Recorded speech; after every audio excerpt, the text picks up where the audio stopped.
The Falls Count Everywhere podcast would like to mention our friends at the following. We Talk Wrestling, for the one stop you need for the most intriguing stories and headlines and info on independent shows in multiple regions. We Talk Wrestling has you covered. Subscribe to Facebook's #1 interactive community for professional wrestling today. Join Shaft and General Vader every Thursday at 5 p.m. Central live on Facebook for Outside the Ring STL Throwdown Thursdays, as they bring you the inside scoop on wrestling in the St. Louis area today and relive great moments in St. Louis professional wrestling history. Before each and every show, we like to remind our audience that freedom is never free, and all of us should be grateful to those who lay it all on the line. To all our first responders, military, and volunteers that help our nation every day, we love you and appreciate the sacrifices you make to protect all of us. We're coming at you live with episode number 92 of the Falls Count Everywhere podcast, as we welcome longtime booker and promoter and executive director for the Allied Independent Wrestling Federations, Matt Classic Freed. This podcast is scheduled for one episode where falls count everywhere.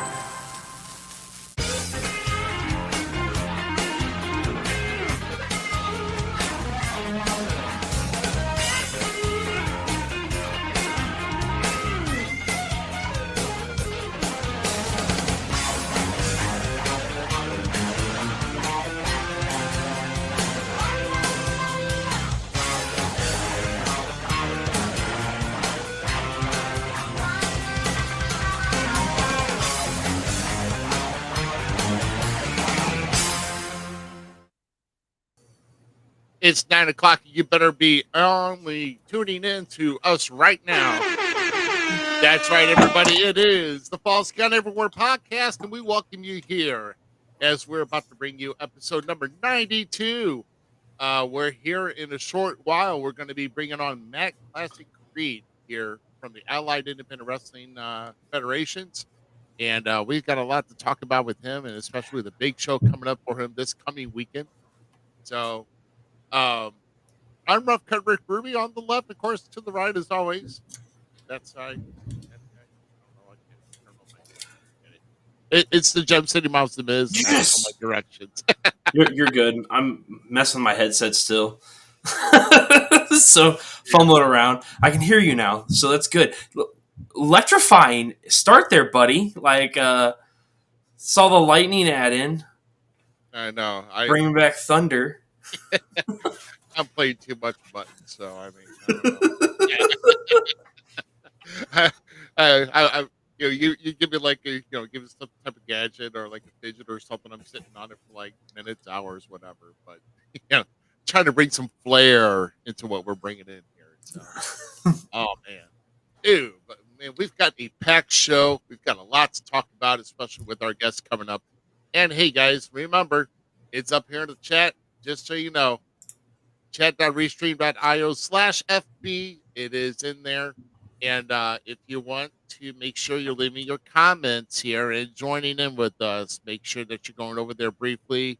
Allow that permission for Facebook to show your beautiful name and face when you're commenting here on our page. And then we can see exactly. So we don't say, hello, Facebook user. We love seeing you again, Facebook user. We just love our Facebook. We love our Facebook users. All of our Facebook users. Yeah, we love everybody that comes in and joins in with the conversations here for us this evening. So we got, like I said, we got a lot going on here, and we're going to go ahead and bring up our little presentation that we'd like to do every week that we do this. So, how about we start off with this? One of the reasons that we're here tonight, let's start off with this show. We're going to come back and touch on this. This coming weekend is a big 2-day event for the Allied Independent Wrestling Federations right in Mount Airy, North Carolina. For the show, $10 on the floor, $5 for bleachers. There's 2 cards, one on Saturday, March 4th, one on Sunday, March 5th. And we're going to get into the detail of those here very shortly with our featured guest of the evening. And Where did my window go? There we go. I think I got some windows way too big. Wait, let's shrink this down. There we go. Makes it a lot better. There we go. Also, this coming weekend around here town is Saturday, March 4th, is for WLW World League Wrestling at the Harley Race Arena, where the one and only rock and roller himself, the WWE Hall of Famer Ricky Morton, uh, will be in action. In fact, the main event for that, you guessed it, Ooh. Superstar Steve, who's been on here like about a month or so ago. And of course, their WLW heavyweight champion will be facing Ricky Morton. And of course, Ricky Morton's been doing a lot of work with the NWA as of recent. And of course, Kerry Morton is their junior heavyweight champion. So be excited to see that match. If you're in Troy or whatever, make sure you're visiting HarleyRace.com for more information on how you can get tickets to that great event. And Saturday, November. Why am I always mixing up my months, dude? I don't March, man. March 11th. March. I can't go backwards. I'm not falling back. March 11th. It's for SICW once again at the Belle Claire Fairgrounds in Belleville, Illinois. Big main event here with the SICW Tag Team Championship rematch with the LA Hustlers defending their titles with Lucky P. Larson in their corner, going against the Big Texan and the Night Train Gary Jackson.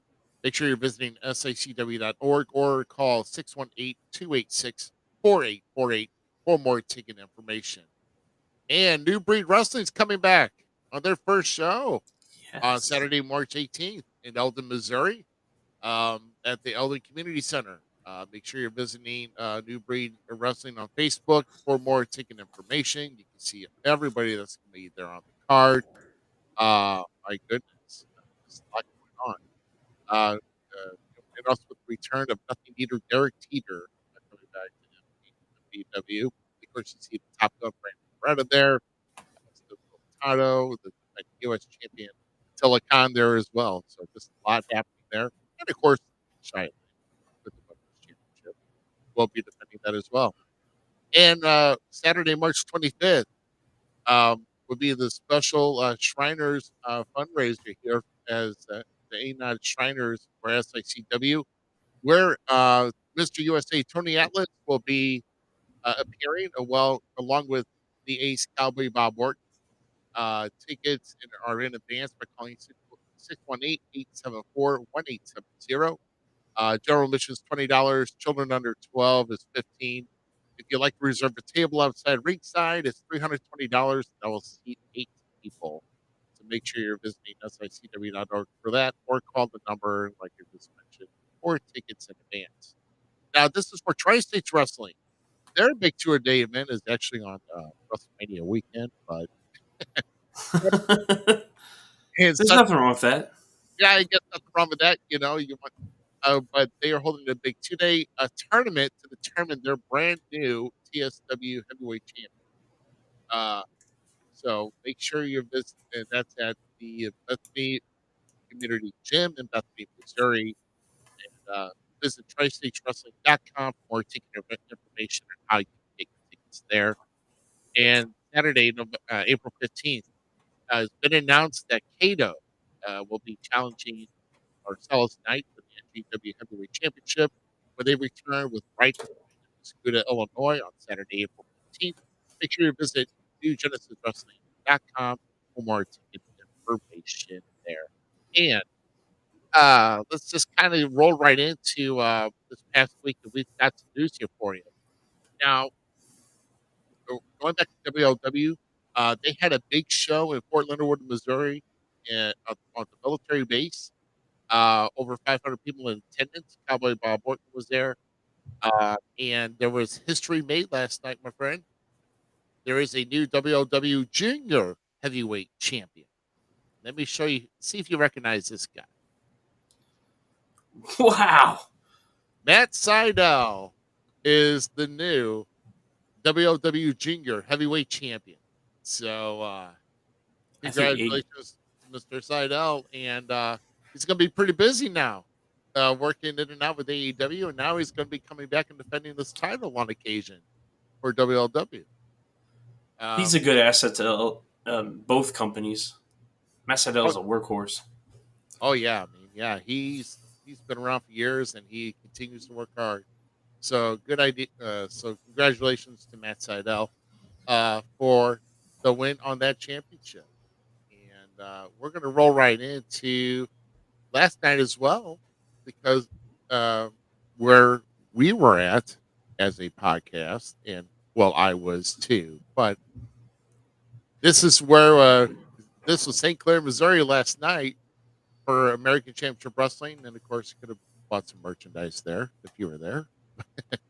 Some people bought merchandise, but that's good, and I appreciate it. That's good, and there, it will be will be on display again. But dude, check out this crowd. When I say that there were 400 people in attendance, turning away people, here's my proof. I'm not lying, my friend. Look at it. This is one half of over there. Because you can see our table back in the far end, against the wall. Of course, Dance Seven, I believe, is back in that over by the gray doors. He was there in attendance too.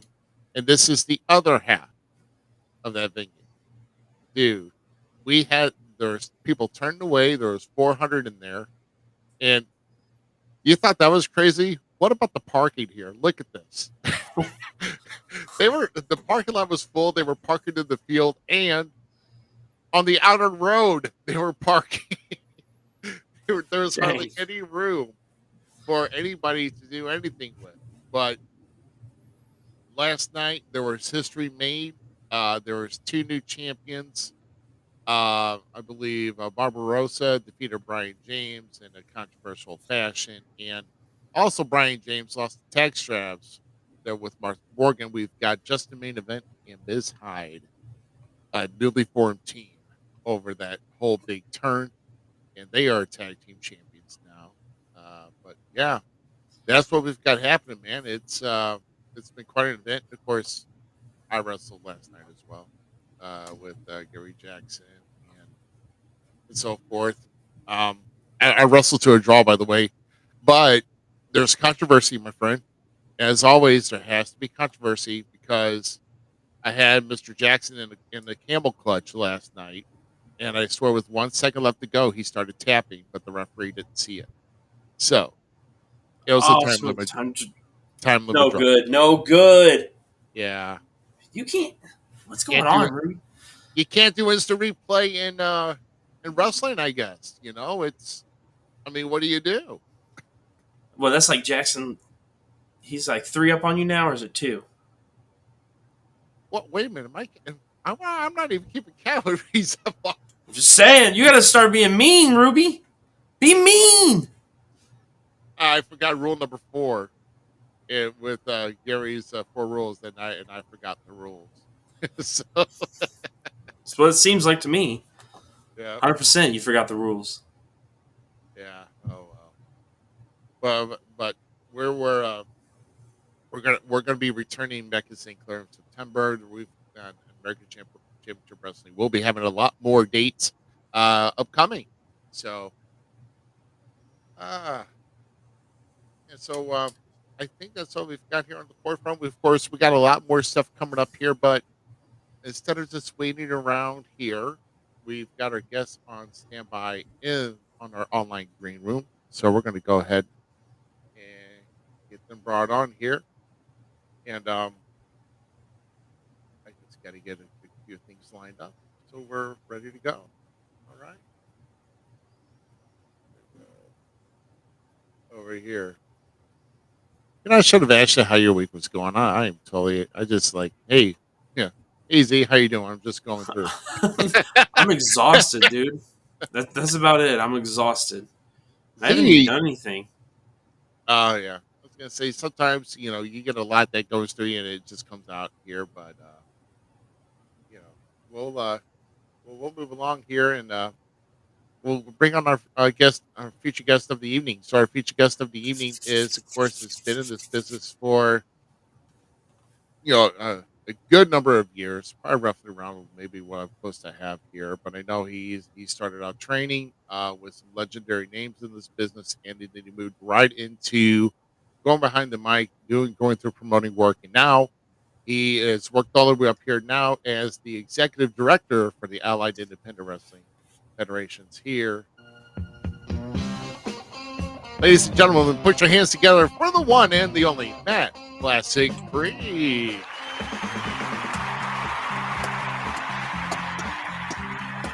Aaron, how you doing, man?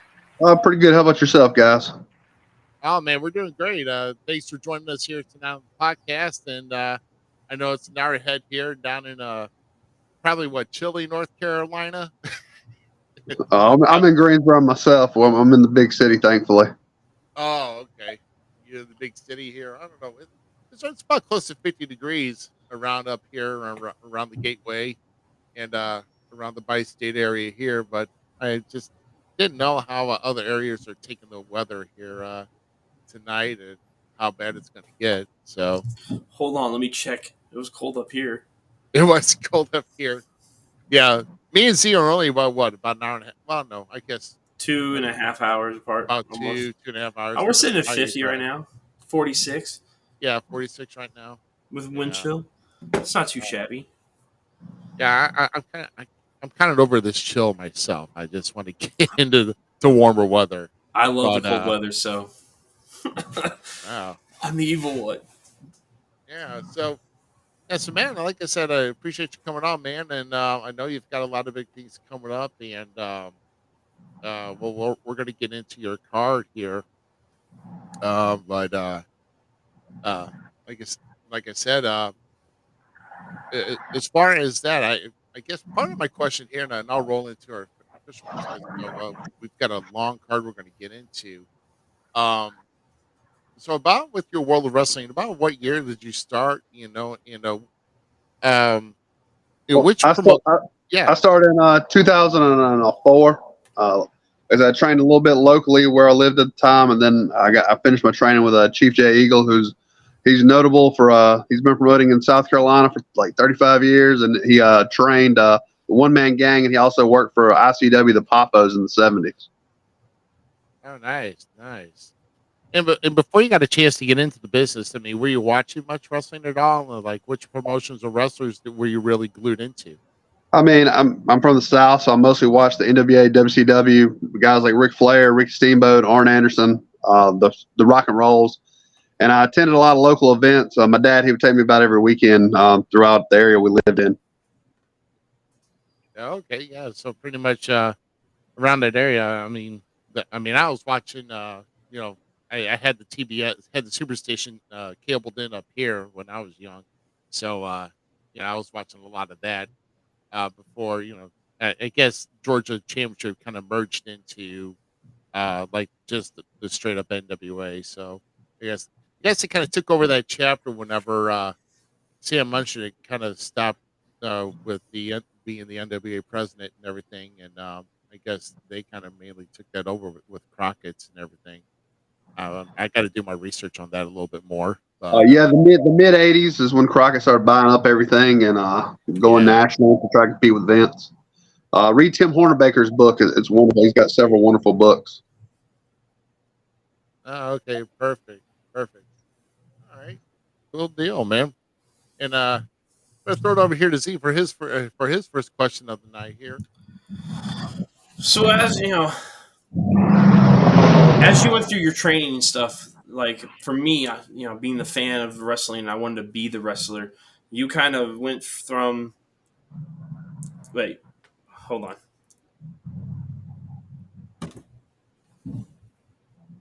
Oh, we go, brother. Very good. Okay. Yeah, he's all right. He might have a little bit of a. So is it windy out there? It's not too bad. I mean, I can sleep out here. It's probably about 50 or 60. Oh, okay. Yeah, because I was like, it's kind of funny because I looked at some weather conditions here, and it said something about like a wind warning. I'm like, oh no, it's not going to get so windy going across with a lot of going through pretty much a lot of parts here. But yeah, well, I'll tell you what. So, yeah, okay, Z's back. Okay, Z, you good, brother? I've been having some issues with my stomach and stuff the last couple of days, so like I apologize. Oh, okay. I am pushing through, just not feeling the best. So I thought I was gonna throw up. Right. To be honest with you. Give us another show. So, So as going through your training stuff, and did your mindset ever change that like you were going to go away from the in-ring competitor to become more of the booker or the behind the scenes or enjoying the creative side of wrestling? Because that's where my heart's going. I mean, that's just the way it worked out, to be honest with you. Before I trained, I'd helped, set up chairs, set up rings, go get the jackets, take stuff to the back, the general gopher stuff. So for several years. I mean, everyone does the gopher stuff. That's what we're all supposed to do, right? That's how we get our stripes. nice.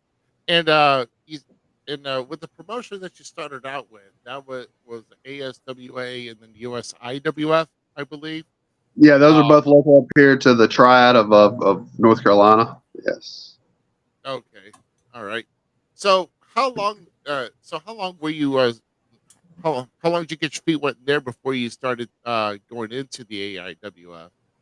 I would say 2-3 years. Actually, what happened? The ASWA joined the AIWF, and I was announcing and promoting and helping book with that, and things just transitioned over, and I just worked my way up to where I am now in the AIWF. So that's all I can say, really.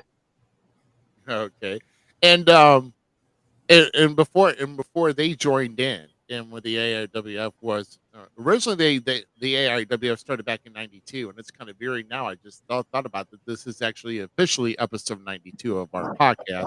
We're talking about the year of '92. So they started way back in '92. They used to be a regional promotion that ran from North Carolina, Tennessee, West Virginia, Virginia. They were on cable access all across like Virginia, North Carolina, and then we got to our current state in about 2009, I believe. And like I said, the promotion I was with joined around that time. So but I've also helped expand it to where we are now. And I think at our peak we had 120 promotions. Right now we're at 94 promotions in 32 countries. Nice. Wow. That's pretty sick. Oh, it's a job. I bet it is. So with WrestlePedia on the Wikipedia on the fandom. They said that the AIWF was once more hardcore than ECW. That's what they said in the magazines back in PWI back in the day. So how did you take that statement? Was that like a badge of honor, or did the company morph to something else and become a new face? I mean, like anything, things evolve, things change, but we still go to our extreme and hardcore roots at times with some of our specialty matches. I don't know if you've ever seen the videos of our toolbox matches when there's a toolbox in the ring and they beat the hell out of each other with what's in the toolbox. Oh, my God. I actually kind of like the concept of this match.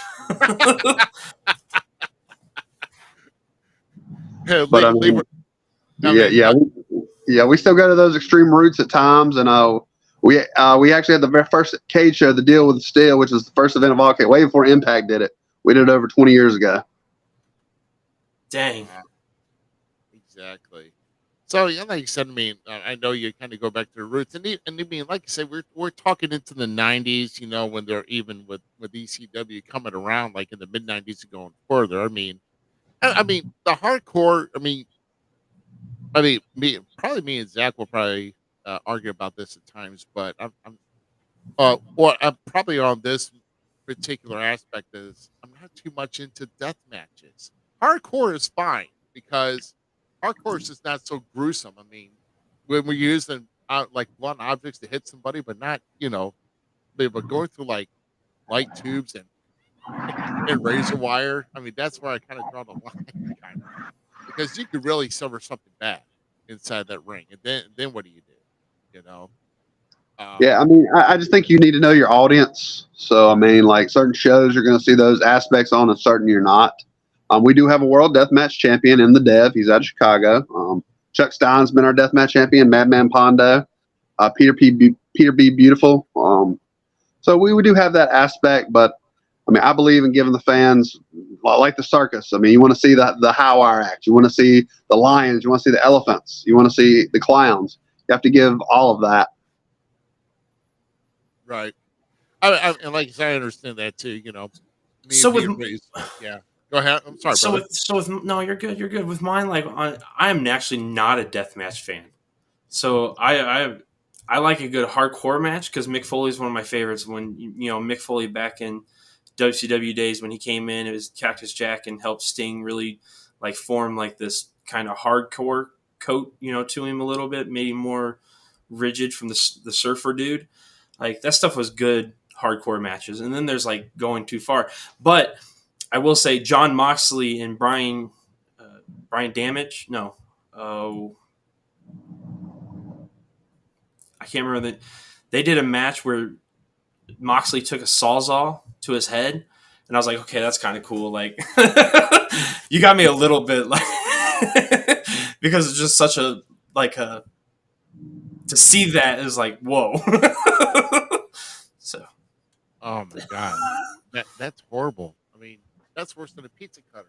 it's Moxley. Moxley can do whatever, I guess, but too much blood sometimes is too much for me. So. Well, Moxley also came out from CZW too, so that's Oh yeah, like another home of hardcore. oh my goodness, yeah. That's just wretched here. So before I get into my next question here, I know you sent over a card here because let's talk about your 2-day event you got coming up, man. Because you got quite a bit coming up in Mount Airy, North Carolina. So this is your 31st anniversary of the AIWF coming up here. So, so writing down from your card here on the 4th, you've got like we're about maybe 10 or 11 matches. Yeah, it's about 11 or 12, and then I think 9 on Sunday, I believe. Yeah, so about 8 or 9. So, so some notables here, like you're having a battle royal on each day, right?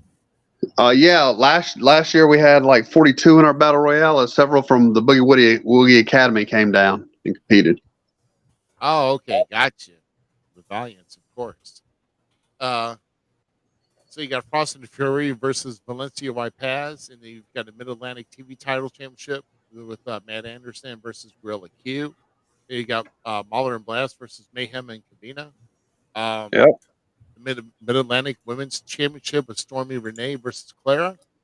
Then a 6-man tag with Tommy G. Good, Red James, and Johnny Faith versus Team OKC. And then a world television title match with Blade versus Gaston LaRue. And then here a world shoot fighting championship. Wow. Yeah. So kind of explain here with the world shoot fighting championship. I mean, what are usually the rules in something like that? They're very similar to the UWF rules from Japan, in Pancrase. And I mean, we just let the guys go at it, and whoever comes out comes out. Oh my god! Wow. So, I mean, are they wearing like the knuckle gloves? I mean, are they taped fists? I mean, Usually their fists are going to be taped, as well as they're going to either have shoes on or their feet are going to be taped. Shoes and feet are going to be taped. Wow. Okay. So Blake True versus Judo Ace Donovan. I'm sorry, but the guy with the judo in his name. That seems kind of. He's gonna knock dude out. He's gonna knock dude out. Both are very accomplished Naga champions. If you've ever heard of Naga, and both I know have extensive. Blake Troop, he's 8-5 in MMA, and Judo Ace Donovan's a karate champion as well. But that's interesting to throw something like that in the middle of a wrestling card. I mean, that's to me, it's like, wow, you wouldn't. Yeah, most promotions obviously wouldn't do that. I don't think I've known any promotion to do something like this. I mean, the whole Brawl for All back in '99 and everything that WWF did or whatever. I mean, I'm sorry. I know a lot of that was legit. I think a lot of that was legit though, because some of these guys will end up really worse for wear. I know that Bart Gunn suffered quite a bit against Butterbean, but yeah, I forgot all about that. yeah, Gunn got dropped like a hammer. I mean, this is going to be 100% legitimate. Both men are trained combatants, trained combat. They're gonna beat the hell out of each other. I'm gonna straight up tell you. Man, wow. That's worth the price of admission alone. I'm sorry. Now, so is it kind of like old style, like before, like UFC, as far as like before they did rounds? Is this a straight no round, no rest period, nothing? Yeah, it's straight 10 minutes to the finish. Somebody wins, they win. If nobody wins, it's a draw. Oh wow! So there's not even judges. It's like either you're going to get the title or not. It depends on who's defending champion. You know. Yeah, pretty much. Wow. Okay. All right. And then also you've got the world tag team championship with the So Dudes versus the psychotic messengers. Yeah, Uh, Sioux dudes. They're local here to North Carolina. They've been very successful in the Carolinas. The sadistic psychos. They're out of Oklahoma. They've had the belts a little while. They won them over in Texas, but they've defended them in Oklahoma quite a bit, and because they actually have a TV on cable access across the country down in Oklahoma. oh, okay. It's like we say Sioux Dudes. I mean, I'm always saying so. I'm like, is that like a Oh, or? it's the Sioux like when you call Sioux because they kind of from the country. Oh, okay. I'm reading it as like some like some badasses that are seamstresses or whatever. Oh my god, That's terrible. I mean, it's how I read it. I mean, I can read so many things in just one thing or just one word. It's horrible.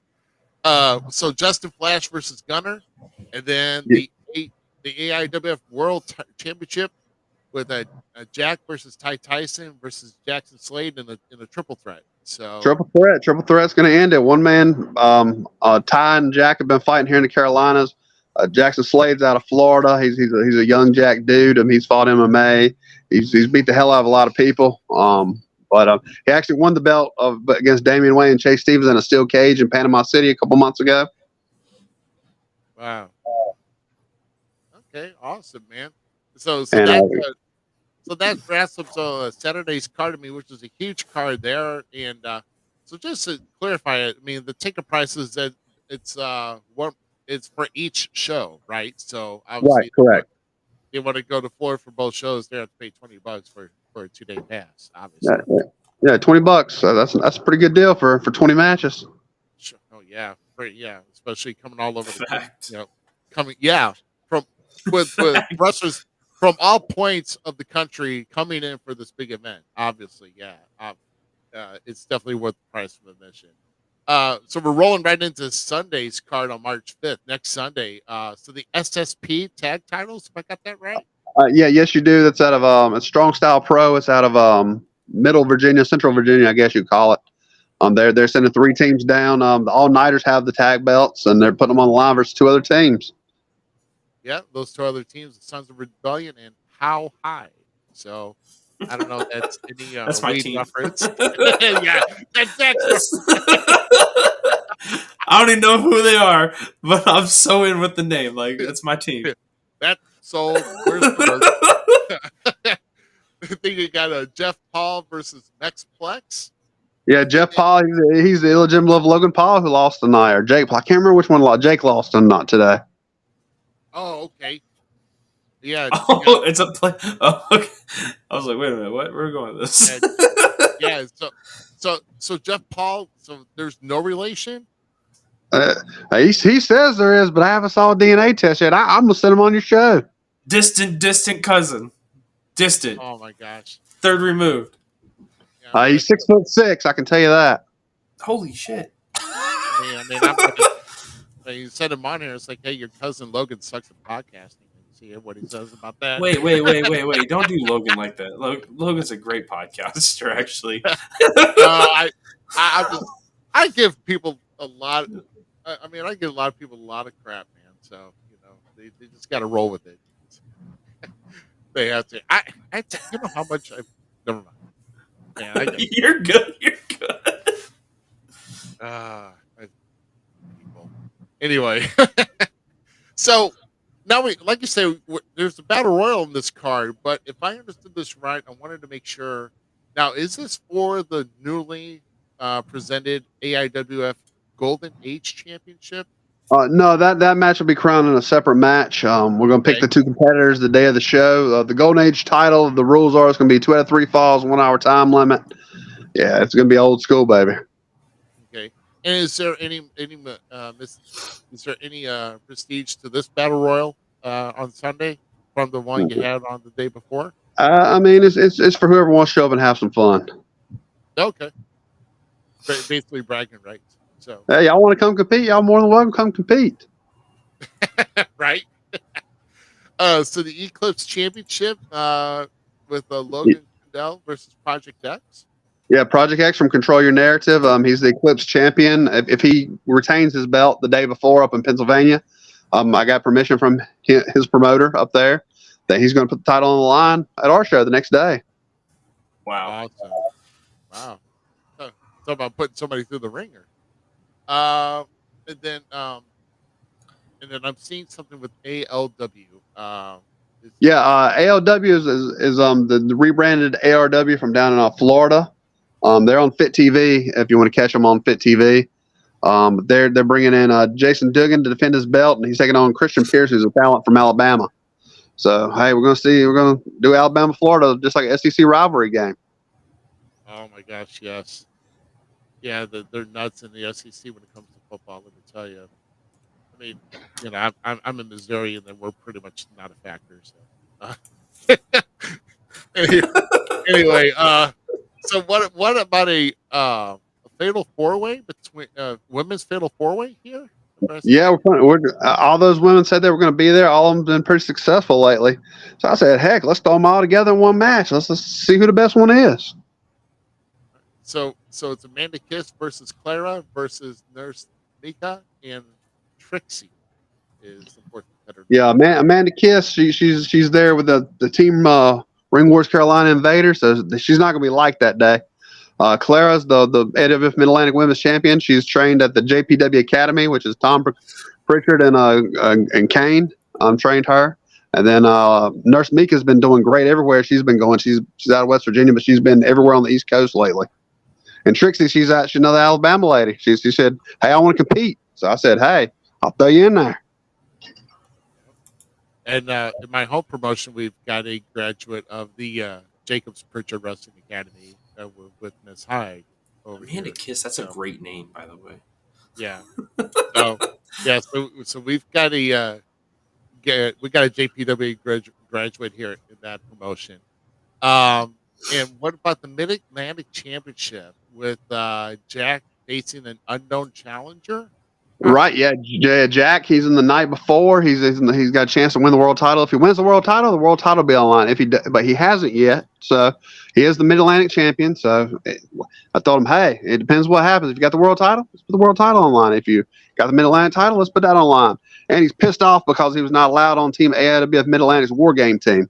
So right, yeah, which leads us on to the big main event of the 2-day event here, which is War Games. So kind of explain here on how the War Games is built up, because I've seen different versions of War Games. So how are you guys building up? What are the structures, the rules, and how many on each team and so forth? It's going to be traditional 5-on-5. We have one ring and one large cage it covers the floor, but it doesn't have a roof on it. And it goes all the way around. And Ring Wars Carolina is a proud partner of AIWF, based in Lumberton, North Carolina. They've had TV champions down there, cruiserweight champions. They've been a successful promotion. You can catch them on Facebook and on the Roku channel. And they're mad at the Mid Atlantic because they've been having a couple matches over the past couple years, and they're 1-1 so far. This is to settle it all. And they just had a big old brawl. If you caught it on the YouTube or on the AIWF's Facebook. Last weekend up in Mount Airy, they just had a big brawl, and so that's how it's going to be. We're going to lock the cage and let it ride. Wow, yeah, and so usually don't they start like at 5 minutes for the first two that are in there? Yeah, 5 minutes and 2 minutes after that, and we're going to do a coin flip. Yeah, and then I'm sure you guys do like. You do like a coin toss or whatever to see which team gets in first. Which team gets the advantage. Yep, I love war games. I'm sorry, but I'm an old school guy. I mean, the old school with the, I can understand, but that's a different concept though, with just setting the cage around the area like ringside, and that's kind of nuts. So Yeah, our cage is pretty big, so like it sits actually on the floor. So it'll be on the floor, secured on the floor, and yeah, we're gonna let them in. We're gonna have referee at the door. I myself will be right there in front of the cage. If I gotta get involved, I gotta get involved. But I hope I don't have to. but talk about another concept there, because you got an area that's going to be enclosed, that's from outside, from the ring apron to the outside, so you're going to have like some outside room to battle, so you never know. Oh yeah, and they're going to be bringing weapons in, and Yep. usually stuff gets thrown across the cage. It'll get thrown over the top. It'll get thrown inside. But by the time that match starts, we're going to need the cage, because Mount Area is known for some wild fans. I mean, it ain't the most civilized place. Right. Yeah. I mean, it's the original Mayberry, if y'all didn't know, from Andy Griffin. So, like, yeah, they think it's 1955 up there. So, Great. That's awesome. But man, so talk about having some great 2 nights of shows. If you're in that area, man, you're missing out if you don't get in. Especially $10 for a floor seat on each night. I mean, my God. And I mean, this is town that's pulled all over. So, which kind of leads me to my next question here, going over this, is like, when you look at shows from other promotions across various territories, like what characteristic or fundamental element that you would see that makes you think that the promotion is going places? Maybe that would be a good fit for the IWF, or what flaws would make you want to not ever watch them again? Like what, like something that's like, okay, no, I don't want no part of it. I mean, I definitely want to see like trained talent. Like, I've seen some pretty crappy shows. I've been in wrestling over 20 years now, so I've seen the good, the bad, and the ugly, as Clint Eastwood would say. But Right. But I look, is it professional? I mean, are they drawing okay? And then sometimes you have to look, is there potential there? And I've worked with a lot of shows, and I mean, the potential was there, but maybe they weren't going up to their potential. And I've worked with them, and we've made them better, and some have been successful and some not. Wrestling is this hard business. I've seen many shows fail. I've seen many shows be around for, 10, 20 years. Yeah. So I guess, you're usually looking for trained talent, but if you see something that's pretty sloppy, then it's like, well, I mean, we turn down more shows than we let in these days. I'll say that up front.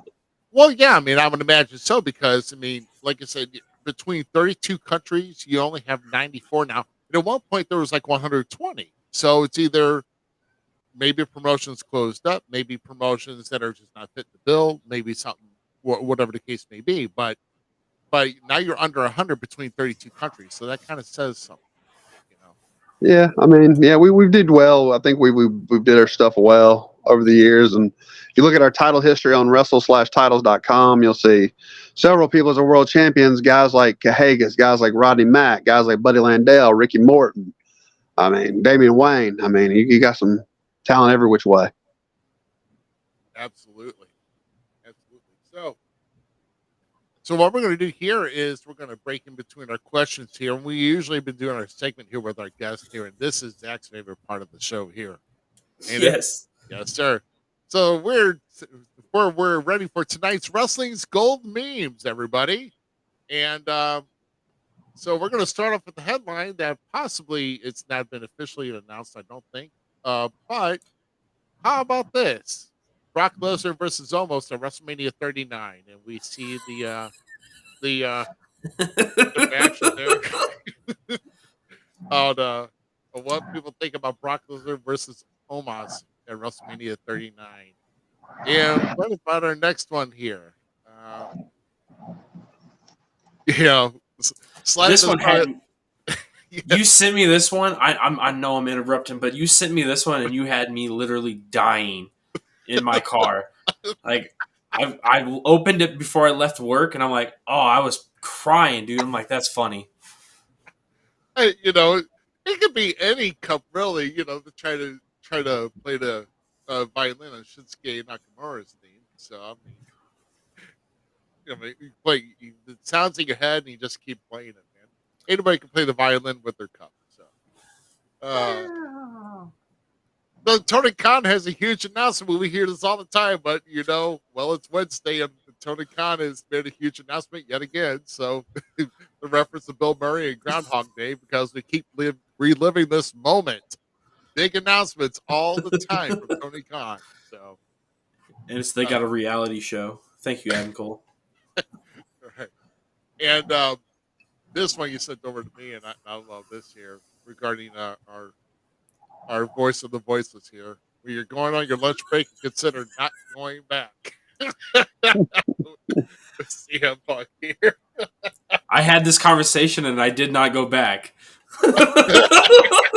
Right? Like legitimately, dude, I felt attacked by the internet when I opened that. That's funny because you actually did go home to work that day, didn't you? Yep. I went to my last job at Sam's Club. I went to lunch, and I told my buddy in the meat room, I'm like, dude, I'm probably not coming back, just so you know, like giving you a heads up. Went to lunch, talked to my wife, clocked back in, walked downstairs, told my boss, I'm like, hey, gain me out, I'm going home, I'm done. I can't do this anymore, and I left. I've had that conversation. I mean, we all have had this conversation, but my conversation went the other way. Right. And when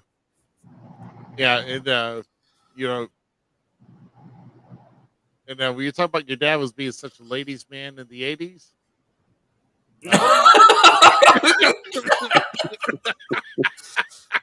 Thank you, Michael P.S. Hayes. Talk about being a free bird, buddy. I mean, That's there's a lot free out there. And Michael's actually a gift that keeps on giving. Like, let's be real. Like, right? Dude's underrated as one of the greatest stars.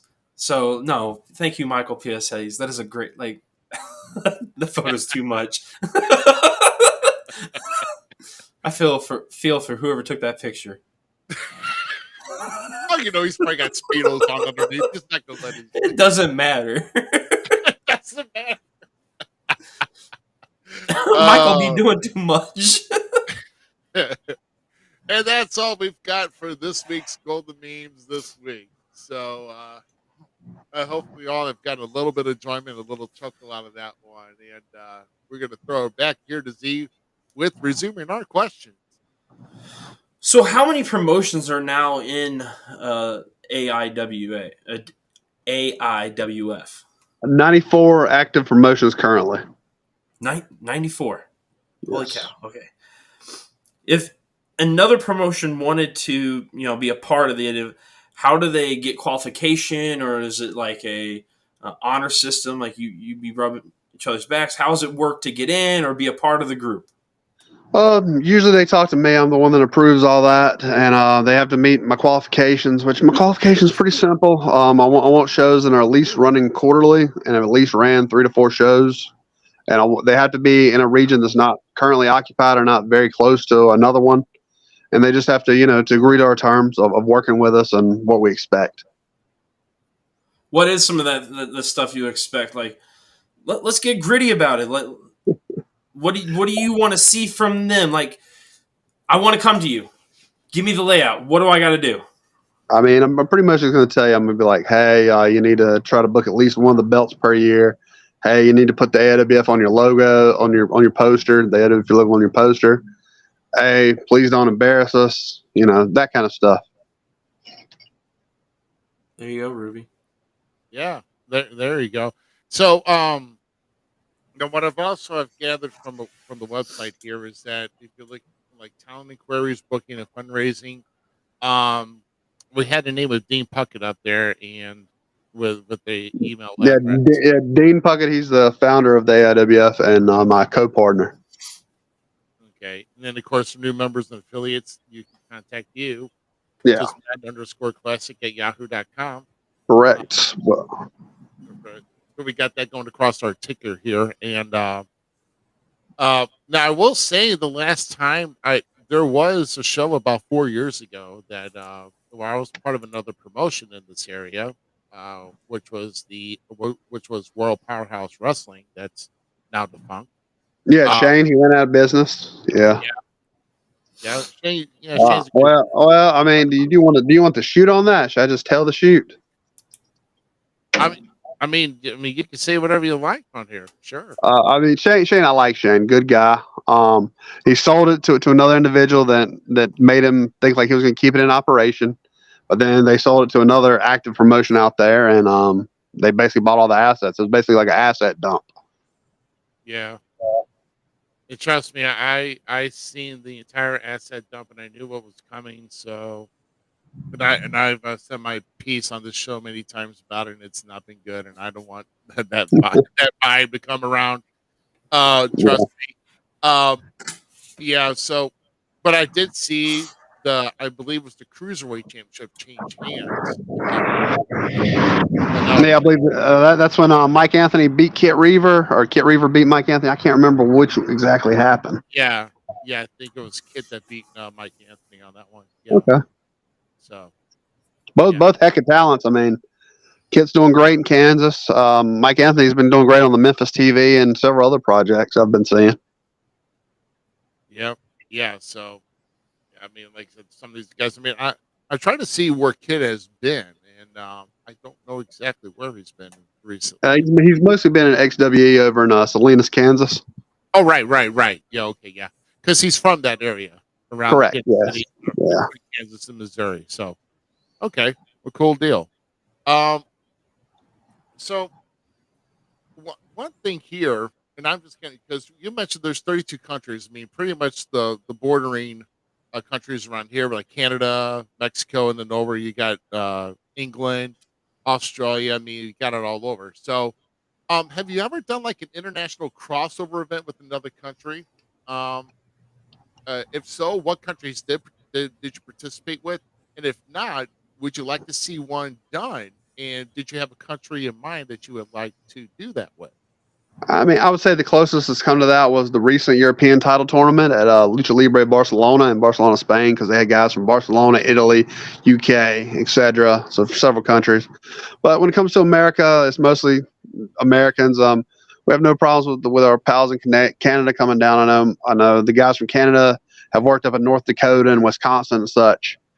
Because we mainly deal with CWE in Canada, which they run in Winnipeg, Ontario, and throughout. And they're on Rogers TV over there in Canada. Down in Mexico, a couple guys have come up, like Heidi Coroa, who's a Latin American champion. He was also just on the AAA pay-per-view as part of Team Europa. He come to America for a little while down in Florida and parts of the Southeast before he went back. Oh, okay, very well. And I don't know exactly the entire 32 countries that are part of this, but obviously since it's been continuing on now, going about 31 years right now. Currently, it's the longest current running sanctioning body for worldwide. Well, yeah, I mean, Uncle Billy cut them licenses off. Yeah. I hear that. So, but no, I mean, I would love to see something, even with Mexico or anything else like that, or like other countries may even do it too. But I guess it's really up to them, though, with whoever's running their body up there in their respective country. Yeah, Mexico's a little tough because there's so many promotions and such. But like I said, some of the bigger stars have came over. But you're usually not going to see like a whole full card. You're going to see like a couple guys. All right. Just from a logistics standpoint. I mean, that's not going to really hurt the issue. A few card members from the guys from Mexico, the guys from Canada, a nice blend of talent and stuff. So when you're trying to grow and get more growth in AIWF, do you look for the whole roster of another company, or do you look at just certain individuals too? Like, how does that process go about? Me personally, if I'm looking to recruit them, I'm looking at their whole game more or less, like what they have, what your matches are looking like, what your posters looking like, what your arena's looking like. I mean, that's how it goes. I mean, I know a lot of talent out there. Let's put it that way. So, I mean, I'm very familiar with talent out there.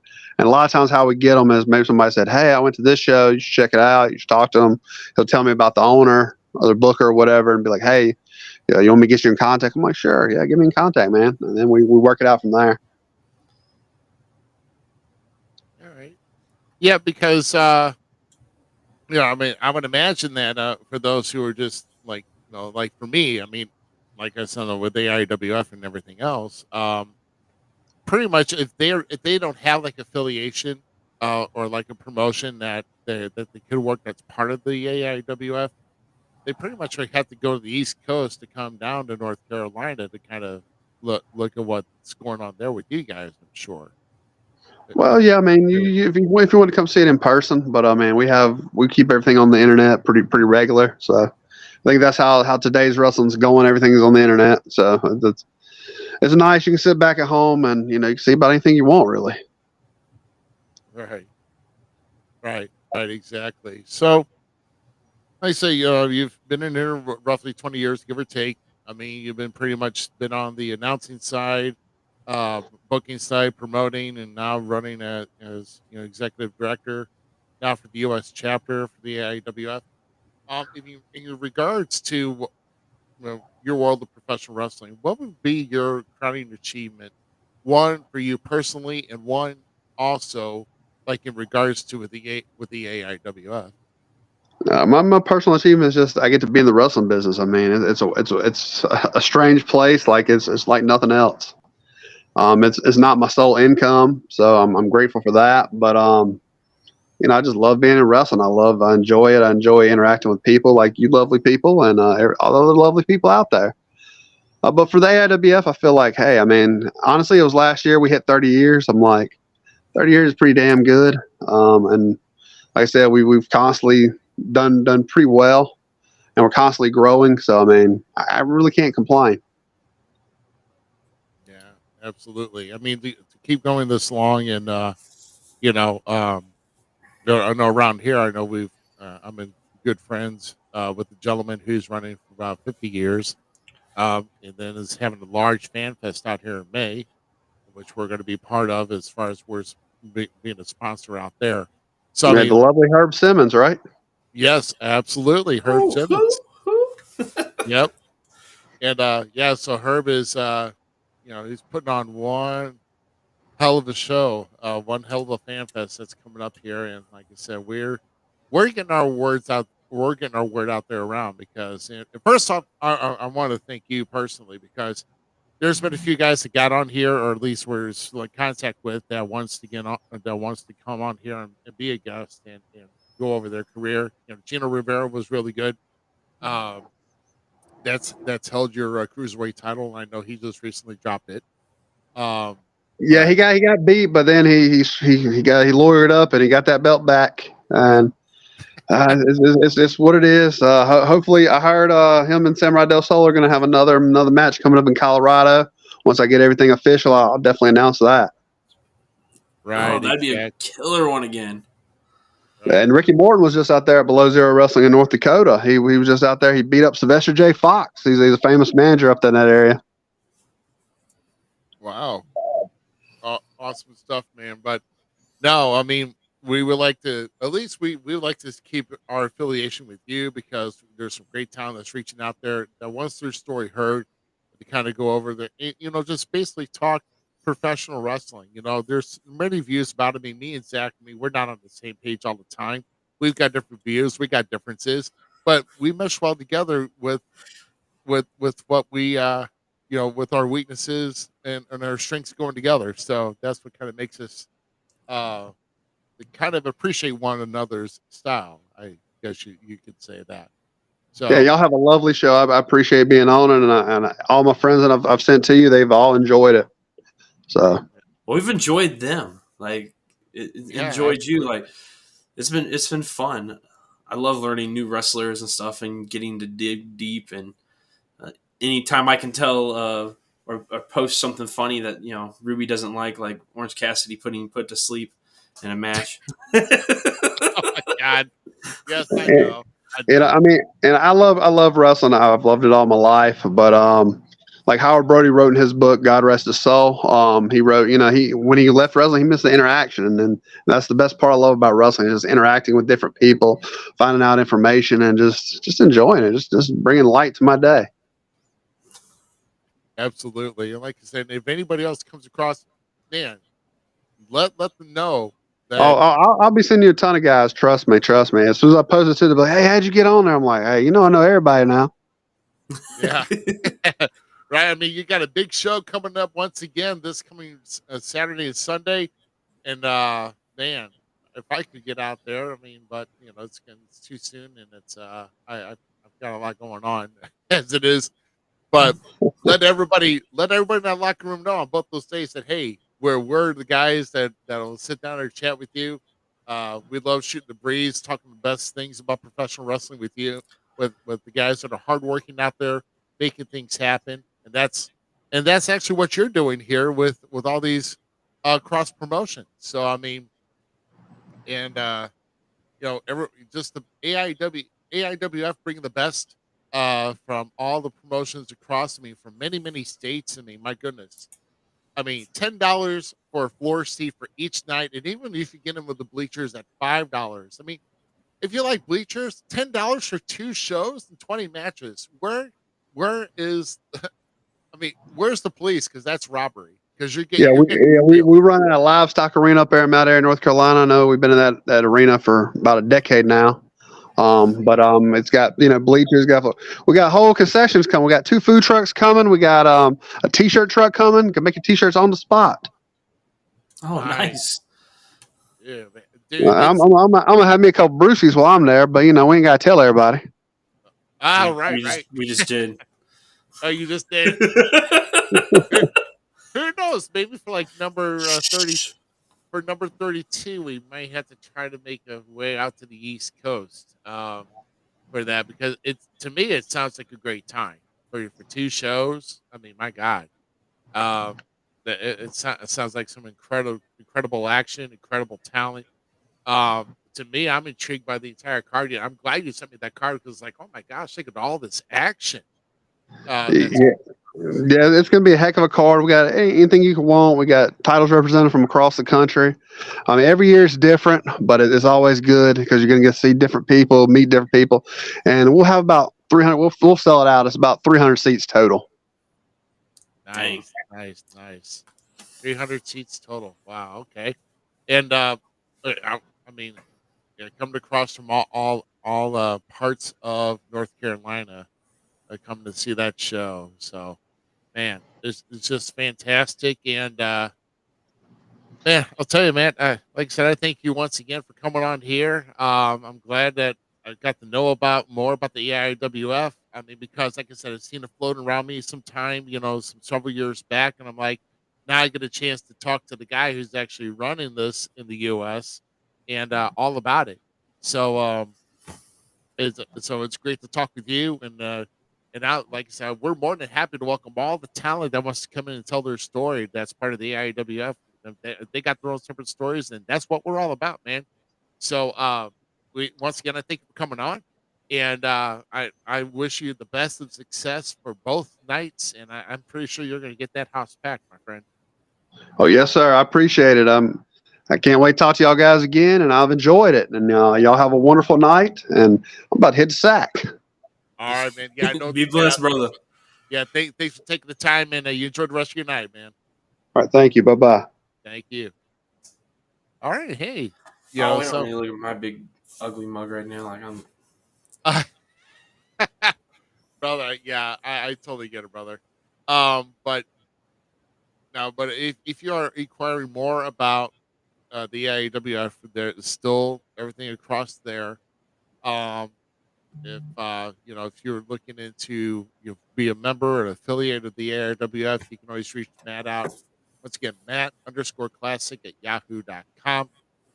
Looking about booking talent from the AIWF or like fundraising or anything else in your region, you can contact me, Puckett, the founder of them, which is the AIWF20 at hotmail.com.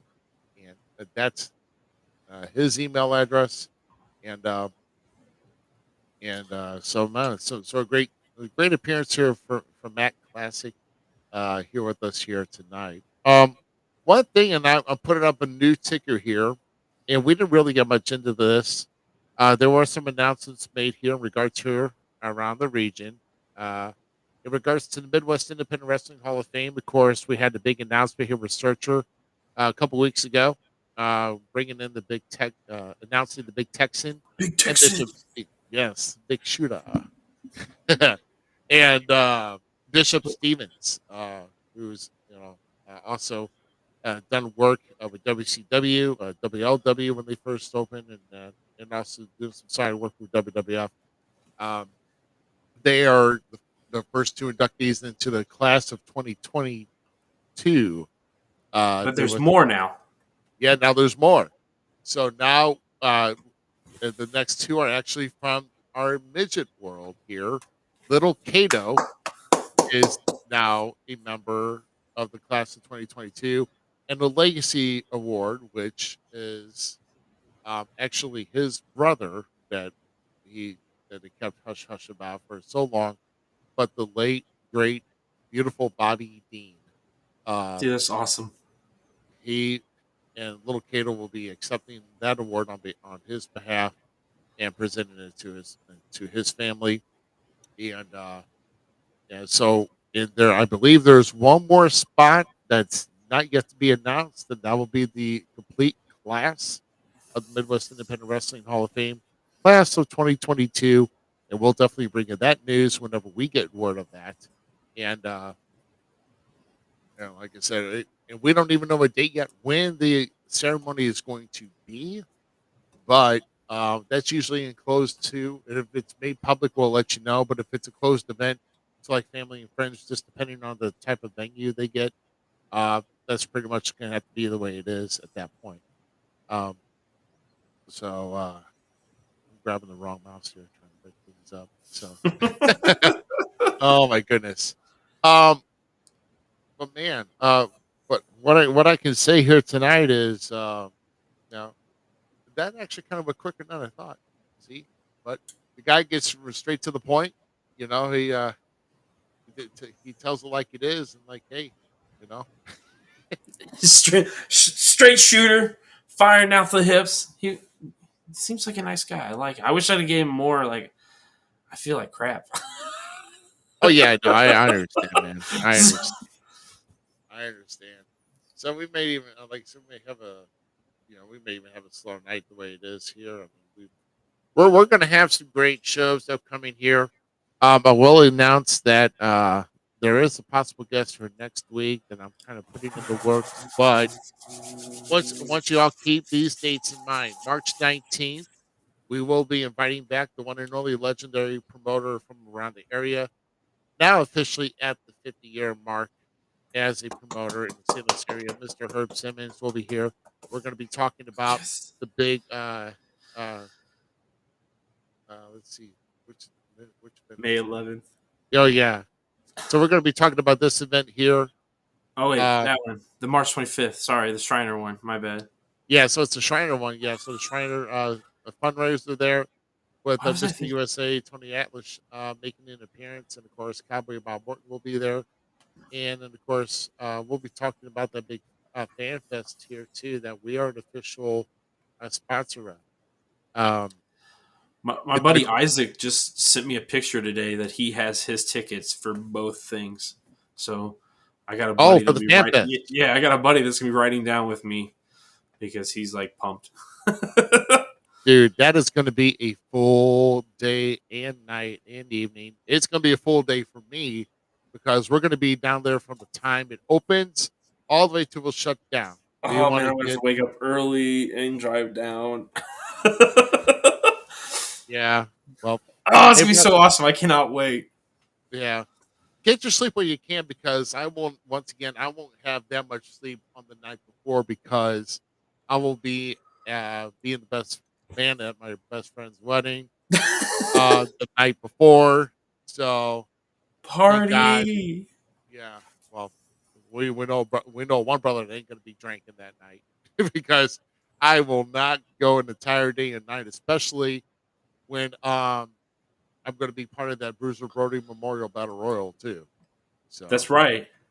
uh, there are so many stars that are now signing up. Jake Prater has just now Jake, been announced here. that's Sheik Prater. Get it Oh, right. Sheik Prater, yes, right. Yes. Evil Devastation Incorporated. You know, He'll come yeah, back, put you in the camel clutch. yeah, very nice, very evil. No, that's Dan. Why did I just see Jake in Dan Housing face paint when you said that? That would be Oh my god, oh, man! Jake. That'd be Don't do hilarious. it. All right, it would be a bad move. Praterhausen. Prater House. Wow. No, no, man. Oh my gosh. You should not do that because now I'm getting images. Stop it. I got it. Poor Jake. Instead of doing the tequila dance, he does like the chop chop.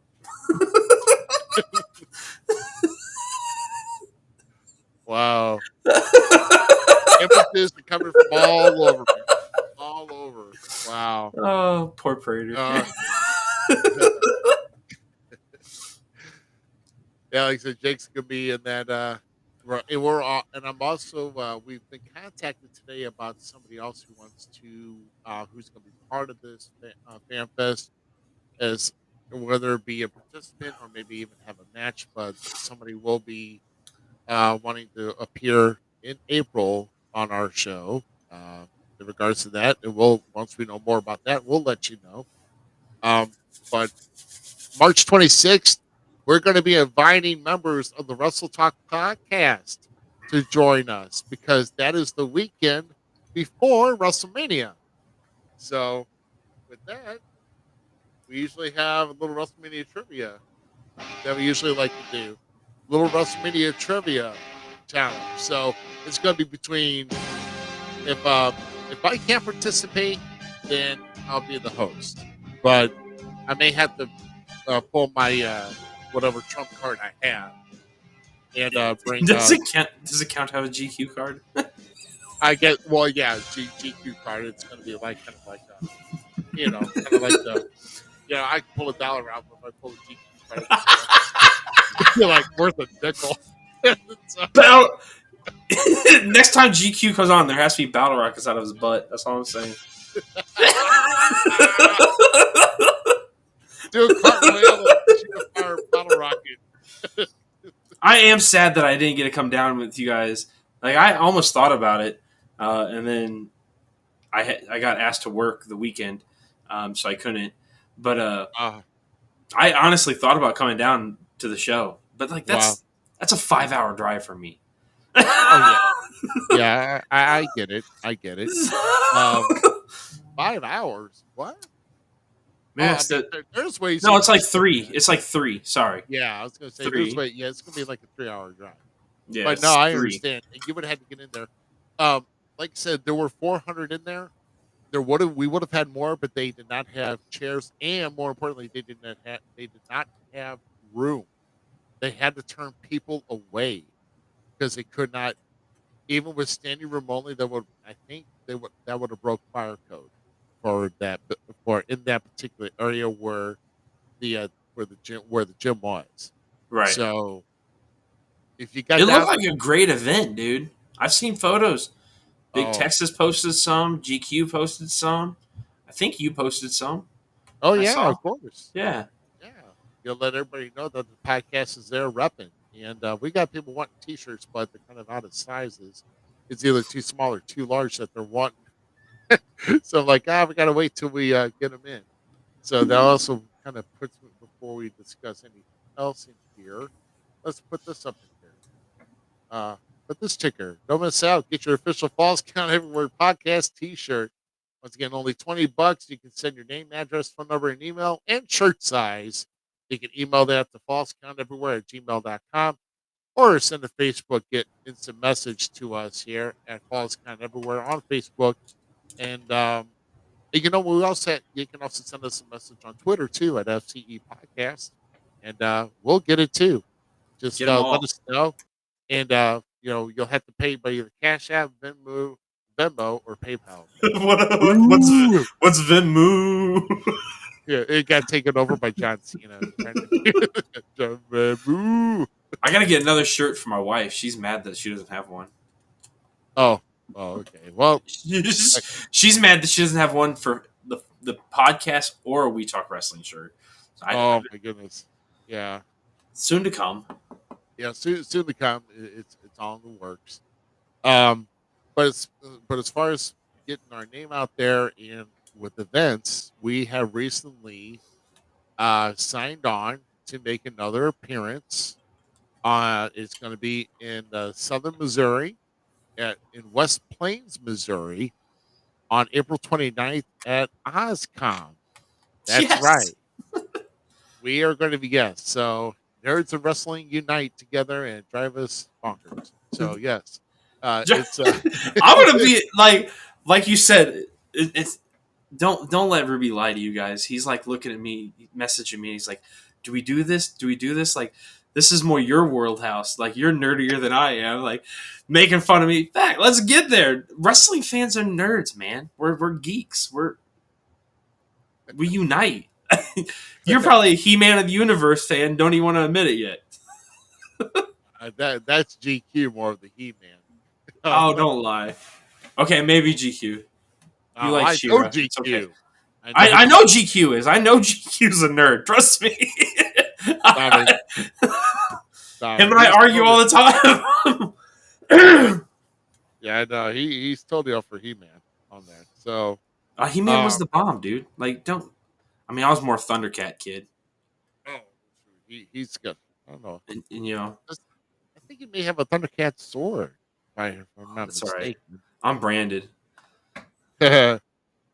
Decepticons forever. Hail Wow. Megatron. Sure. I'm like you're probably gonna take a walk through that day. We're like, man, do we have to stay here and do stuff? I already told my wife that I'm saving up money because there's I'm going. If I see some toys, man, don't. Yeah. Don't worry. I'll hold the fort down when you have the squirrel mentality of like, ooh, what's that? I'll be repping and talking. Don't worry. I got this. That's right. You got to wear your shirt and rep around, and we got to come up with some distribution info or distribution paraphernalia to Yes. let people know about what we're all about. So, but yeah, so we're going to be making an appearance before our big FanFest appearance. So we're doing 2 appearances within a 2-week span, pretty much. So, we're going to be busy. So that's no doubt.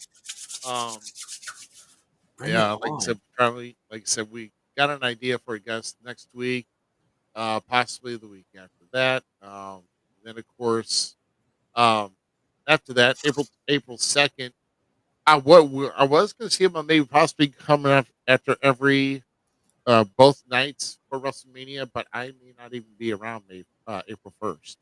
And no, it's not an April Fool's joke. I may not even be around to even watch WrestleMania on that day. I may have something going on now, but I know that It's so sacrilegious. Yeah. But WrestleMania is like my Christmas, my Super Bowl, my Hanukkah, my Kwanzaa. It's everything wrapped in one. oh man, but like I said, we could talk about all WrestleMania after it goes off the air on Sunday. True. As far as the highlights, the lowlights, where do we go from there? Where does WWE go from after WrestleMania? What do you think the Raw after WrestleMania is going to bring? You know, that's going to be a good show. I mean, we don't know when that's going to go on, but we're not going to post an official show. But we'll have that on April 2nd. And of course, April 9th, we're, as far as right now, we still have Barbara Goodish, the widow of Bruiser Brody, will be here. And that's also part of the Fan Fest. That's coming on with SICW on May 13th. So April 9th, that's who we're going to be having on the podcast here with Barbara Goodish. So like I said, we got a lot of things lined up, and I'm sure we're going to be having more guests lining up as we come along and going out getting some other ones. And I'm hoping to get some good legends that are going to be at this fan fest. I want to get some really one notable one here. I've been trying to talk with her, but her was almost kind of having the same luck as I am with trying to get uh, so some names that are going to be at this fan fest to try to make a podcast appearance. So everybody that's watching this, keep your fingers, cross your toes, and start making wishes. Let's make them come true, and hopefully, we'll bring you something good. Because this man eventually needs DDP in his life. Oh yeah. Oh man, if we could get Buff to do an interview, that'd be sweet. Oh my god! Oh my god! Yeah. I had a dream the other night that we actually sat down and had an interview with Teddy Long because right before bed, I went to bed and it said something about Teddy Long wanting to be the managers for the Street Profit, which I'm kind of okay with, but Montez and Dawkins don't need a manager too at the same time. Right. But like, it'd be a really fun trio in my opinion. Like, I think they could play and do some fun stuff there, but it'd be more like one-offs, in my opinion. But there could be some fun stuff with those three. But I'd love to talk to Teddy Long, like, and I guess I really did. I had a dream about us having a conversation with him. Yeah, I mean, I don't know. We heard something around the rumor mill about Teddy Long possibly wanting to be the manager of the Street Profits, but just kind of think about what the role of the manager really is. The role of the manager is it's either if you're by the side of if it's a wrestler who has a really good mouthpiece and everything else, then the manager's got to bring something else that person can't. You basically have to fill in a void that one can't do over the other. And all three are talkers, no matter what. I mean, Montez and Angela, they do they don't need Yeah, they don't need anybody. They don't need anybody. So. But having like Teddy Long and them do like skits together every once in a while, I'm so okay with that. So okay with that. Yeah, well, like I said, the only thing they can bring him on is just be their personal booker and just book tag team matches on the spot. So that's all it's going to be there for. I would match for you, Ruby. You're actually onto something there. You're onto something. You give the Street Profits a point where they have to sign on the dotted line and do a contract signing, but Teddy Long is their lawyer. Bro, you have a segment there. That would be so much money. Shoot, man. I know I'm getting now. I know we teased about the golden memes earlier about Brock and Omos at WrestleMania 39, and I'm thinking we're going to be getting that. Which I don't know why. It's I mean each man's probably got about the same moveset, limited. That's about it. It's either suplex or I don't. What does Omos have for an arsenal? I don't know. Choke slam, I guess. My issue is I don't know. I want to like Omos. I really do, because like I actually have come to find there's like an appreciation for Great Khali and what he did and what he brought to that era for the Giant, and I think Sid and I were talking about a Big Show, like how versatile Big Show was. Like looking back at Big Show, I was never mad that like his gimmick became that he would switch his gimmick. Like, does anyone ever realize that? Like that became his like stick, is like, what is the Big Show going to be? But he made it always work. Like if they can find Omos a spot, and that's something WWE is really missing, is that giant, that spectacle person. Brock's filled it for some time. Could it be Omos? I'm not saying it can't be. I'm not saying Omos can't change his stripes and become a great big man. I really am not saying that. I want to see him, but he doesn't have... Bronson Reed has more of a monster standpoint to me than Omos. Like, you know what I'm saying? It's the whole protect the big man thing. Like, I believe that Bronson Reed is more of a machine than that guy's a giant. And that's no disrespect to Omos. It's just either poor booking or he's just not understanding the concept of what needs to be pushed out there and whatnot. I kind of like the idea of him and Brock because it's going to show us that Brock's not some jabroni that knows 5 moves. Like, he can make a match. Be honest, Brock Lesnar matches, not very many of them have you gone, Brock Lesnar's match, it sucked. Except for the last one they did with him and Lashley, which was terrible because it just, in my opinion, fizzled out there. Worst match of the card on that show. Like, I went back and rewatched it, and those two men should have done so much more. So if we can get some really cool, brutality with Omos and Omos standing over the beast, like, I'm all for it. Let's do it. Yeah, absolutely. And I don't know what that. I mean, obviously, other matches announced. I mean, we know that Asuka is going to be going at Bianca Belair's Raw Women's Championship with the result of Elimination Chamber. That ought to be interesting. I think the way that Asuka's being, the way that her momentum, that what she's got right now, I think that's going to push her through WrestleMania, and I think we are going to have a new Raw Women's Champion. At least that's in my opinion. I don't know if you have anything to defer with that. I mean, I hope so. Me personally. I mean, I wanted Rhea versus Bianca again, to be honest with you. I didn't want Charlotte Rhea. I like, though, so far what's going on with not Sasha, but Charlotte and Rhea. I just was watching a thing about Sasha her winning the title. New Japan Strong, sorry. It's okay. Which, by the way, I've actually heard an audible clip of her song that's played. It's god awful. Oh my gosh, it's god awful. I've come to terms that people just like her. I like her as an actress. I really do. When she's playing a character, she's amazing. Amazing. I just don't like her as an in-ring competitor. And she irritates me when it comes to in-ring. But I'm happy for her. I'm happy for her fans that, she's living her dream of going to Japan, and I'm all for it. So I'm not going to – she's still Trasha Banks to me.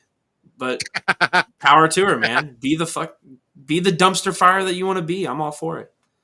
Right, exactly. but back to Charlotte and Ripley, Rhea. I'm actually really kind of pumped for their match now. Like, it's kind of a coming full circle story, maybe. And I just love those two women. So I think Charlotte's hands down the greatest sports entertainer when it comes to females. Right. And question, she could be arguably one of the better wrestlers too. But sports entertainer, she got it wrapped up. Asuka, you know how I feel. She is the greatest female wrestler on earth right now. Oh yeah, bar none. Asuka is a total machine right now, and with momentum and. Asuka's just always been a machine. Period. Yeah. but now that they've let her go back to her roots a little bit more, and with this improvised look that she has, and I mean, just the way that, wow. I mean, I like this one. I questioned it at first because it's like, man, what is this? But then it's like, okay, yeah, now I know where she's come from.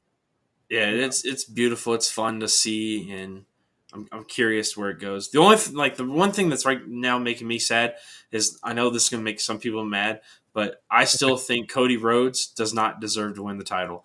And I'm a huge Cody fan. I want it to be Jay. I'm sold on the fact that they can make a story from here to SummerSlam, right? With Roman being champion, give us a little bit more time with the bloodline and all that stuff, and have it that, but where it's Sammy trying to get Jay to realize, hey, bro, he's effing you over. You really could be the dude. And then get to where Kevin's, actually, on board now with Sammy to try it, and then Jay wins the titles. I want Jay Uso as the World Heavyweight Champion so bad in WWE, it's not funny. I want him as the undisputed World Heavyweight title champion. I am, just pumped for it, dude. I want that to happen. Yeah, I mean, I can possibly see a turn. I mean, right now, I mean, it's just the cards to me are still not laid out there. I mean, as far as what is going to happen, which is good because you want to. It's kind of it's almost like poker when we're talking about card hands and everything else. You want to guess? I mean, do you have a hand? Do they have a hand that's going to beat your hand, or what you think that's going to happen? Like, I mean, you may be holding maybe hold like a flush, but do they have a full house? Yeah, they may have a better hand of what you think that's going to be better. Dude, that You may was have the you may best have an ace high analogy. flush. You know, you may have an ace high flush, but yeah, this is going to happen. But they may have a full house that's like, no, we're going to go this direction. That's the best analogy to some sidearm booking, man. Because that's how I feel. Like, it's not that, like, I've got to the point now where I'm not mad if WWE does something I'm not, like, wanting to envision. But, like, I'm seeing my WrestleManias going through my head and stuff, and, like, how I want wrestling to be booked, and like, seeing how close I can get it to theirs is it's a fun game to me. Oh yeah, absolutely. Absolutely. I love it. I love sidearm booking. But no, Okay. I just love. I think Cody's going to win, and he's rightfully so, deserves it, and all that whatnot. I mean, it's going to be a great match. Cody versus Roman. This is a match that I've wanted to see. Like, I feel like we kind of already have the spoiler to it, in the sense like everybody thinks it's already going to be Cody winning because of like how his trek to the title is going to be. But what if it's Right. a major defeat, dude, and Roman actually does leave? Like, we're sitting at a point where, like, could we see? I'm not saying this is on the same level, okay? By any means, it's not on the same level, but it's almost that same principle of how Taker Brock was when Brock took took the streak. Right, exactly. Like, it almost has that same feel, but for the title, bro. And I love that because, like, do we continue to see this great rise of Roman Reigns? And, like, rightfully so. I could probably go another year as Roman's champion. I'm not gonna lie. Right. I'm not a Roman fan, so but I am enjoying this work. But at the same time, I would be very open to a Cody Rhodes or Jey Uso world title run themselves. Like, we're at that standpoint now. Like, it's getting to that peak, and I love it. I love seeing wrestling this healthy. Right. So I think, yeah, I mean, he's up there as far as for title reign, like uninterrupted title reign. He is up there. He's very close to Pedro Morales, but if he loses at WrestleMania, then that's it. He doesn't pass Pedro, and he'll have like another 60-day. I mean, past WrestleMania, I think he needs like another like 65 days, I believe. Something like Past that. Pedro Morales. To pass He needs to go Pedro to 1,000, man. I think Roman Yeah. deserves it. As much as like I said, as much as I say he's not, like, I'm not a fan of his, we can't condemn his work. And I truly believe the guy deserves it. I 100% do. Like, he has really brought a new light to wrestling, so much that, if I'm not mistaken, and anyone in the fan section or watching can correct me, I like seeing YouTube hate back when I get something wrong or something. But if I'm not mistaken, Kenny Omega actually said that he is the dude right now. Like, so your peers are really saying it about you, and that's saying something. I respect that. Yeah. So we're pulling up here on fandom, and at least according to fandom, Pedro Morales is right. Hey Jake, what's going on, man? Good to see you. Um, and talking about Pedro Morales, Thanks, by the way, buddy. yeah, thank you, Jake. Appreciate it, bud. So when we're talking about title reigns for Pedro, 1,027 days. Roman coming into the main event on Sunday for WrestleMania, it will be a day 945 as champion. Okay. So now you're looking at 82 more days past that. So you're basically looking at another 3 months. So if we want Pedro, I mean, if they're working into the fact that they want Roman to pass Pedro, you're looking into SummerSlam now for a big major title change. I mean, think of it this way now, okay?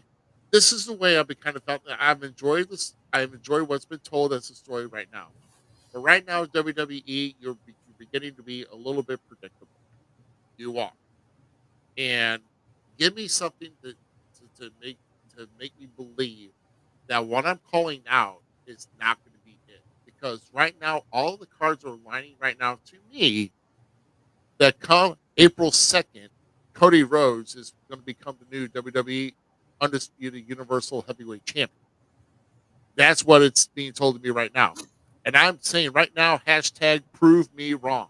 Because let's make something else happen. I mean, am I not seeing this right, Zach? Or do you see another direction to go? I mean, we already know about the whole Jey Uso kind of thing, but do you feel pretty much right now that this line right now is being too predictable right now with what WWE's done? I mean, it can be if you're. I don't know. Are we in that catch-22 thing? Are we looking into it as too predictable, or is it still the doors wide open? Because that's really what it is. Is it truly too predictable? Like I said, I'm all for Cody finishing his story. I'm not against that premise and idea and stuff, but I just think as right now, as it sits within WWE, there's so much more storyline that can be driven around another atmosphere. And with Roman going as long as he has, and if anyone could take down Pedro, like that's one of the legends right there. Like that's a dude. Like that's a goat in the company, in the industry, right? For Roman to be at this level, that I truly see him as a guy that deserves to take Pedro's place, or anyone saying that, if anyone's saying that about him, and that most people are, there's a lot of ones. Did you not see that there was another Facebook group posted a thing about Roman Reigns? I can't remember what it was that about them. He did a house show, right? So Roman did a house show, and the ticket prices went off the chain. Like they double booked basically that place, and everybody in the thing was doing the ones. So people already know he's a big deal. Why not keep going with him? The dude is making the money and bringing the fans in, and I'm all for it. Cody's time will still come, but I think this is Roman's time to keep telling his story. Yeah, exactly. I think I don't know. I think we really need a big shakeup. I want something that's going to shock me, like Taker and Lesnar did, because I did not see that. I did not see Lesnar breaking the streak, and then when it just the whole thing with Heyman coming in, and that's another thing. Was Heyman really, was that an organic reaction because he didn't really know, or did he know? We're never going to know. But when you saw that reaction from Heyman, and you saw the awe and hush around that crowd at the Superdome in New Orleans, I mean, my God, that was something that was taken off. That wasn't even the main event, because that whole triple threat with Randy and with Batista and with Daniel Bryan at the end. Taker and Lesnar was somewhere in the middle. That Right. just took everybody by surprise, threw everybody off their game. Because it's like, oh my God, what do we do now? I mean, you should have seen go back and watch WrestleMania 30. Go back and watch that live and listen to that reaction. I want a reaction like that come with this main event. It's crazy. I think that so many people are geared up for Cody to win that if they actually did not let Cody win, it would be a different react. We're gonna get something. We're gonna either get a big pop for Roman, or it's gonna be booze deafening. It's just, how do you get there and do it? And I personally think I've been enjoying WWE, so I can't say I've been enjoying Impact. I mean, not Impact, but AEW actually too. AEW's been turning up their heat on stuff. So Oh yeah, yeah. Let's see. Um. Oh, okay. No, never mind. Yeah. we're probably gonna get the Dominic Rey Mysterio match too, and I can't wait for that. Oh, yeah. I knew that. I knew that was. I knew it was going to happen, but I think it's going to be. I mean, I think it's going to be a good match. See, I personally want. I want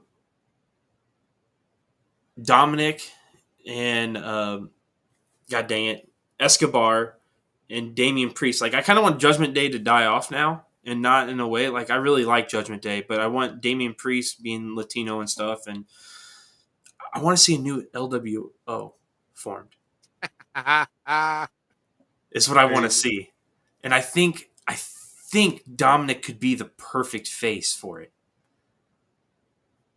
Yeah. And if you Yeah. do Yeah. it correct, I think they could do it really well. Like I want to see a new LWO formed with Dominic as the head. Escobar turns on Ray. Like, oh my god, we could do so many beautiful things. But that's beside the point. I can't wait to watch Dominic and Ray go at it though. Right. Yeah. I mean, yeah, that'll be something for sure.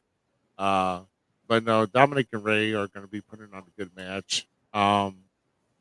Yeah. So it'll be kind of interesting to see what other matches are going to develop out under. Um, I guess, like I said, there's no really other big pay per views coming up that's leading up to anything. So you have to watch what Raw and SmackDown are doing. Did you Uh, watch Raw? or SmackDown, Raw or SmackDown. Did you watch Raw this week?